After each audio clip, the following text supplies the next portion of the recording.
এবার আসেন, যে পশুর শিং ভেঙে গেছে, শিং ছিল ভেঙে গেছে, এই পশুর ব্যাপারে কি মন দিয়ে শুনে। শিং যদি গোড়া থেকে ভাঙে, পশুর শিং একদম গোড়া থেকে ভাঙছে, ভাঙার কারণে তার মস্তিষ্ক ক্ষতিগ্রস্ত হয়েছে।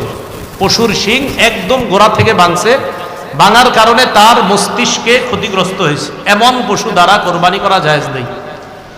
বলেন তো, শিং একদম উঠে গেছে, এমন ভাবে ভাঙছে যে তার মস্তিষ্কে ক্ষতিগ্রস্ত হয়েছে, এমন পশু দ্বারা কোরবানি করা কি হবে না?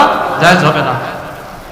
পক্ষান্তরে যে পশুর অর্ধেক শিং বা কিছু শিং ফেটে বা ভেঙে গেছে, অর্ধেক শিং বা কিছু শিং ফেটে গেছে বা ভেঙে গেছে, অথবা একেবারেই শিং উঠে নাই, আবার বলছি শিং আছে কিছু ফাটছে বা কিছু ভেঙে গেছে, শিং আছে কিছু ফাটছে কিছু ভাঙছে, গোড়া থেকে না উপর থেকে কিছু ফাটছে কিছু ভাঙছে, অথবা হালকা একটু ফাইটে গেছে, অথবা যে পশুর শিং একেবারেই উঠে নাই, এই জাতীয় পশু দ্বারা কোরবানি করা জায়েজ আছে।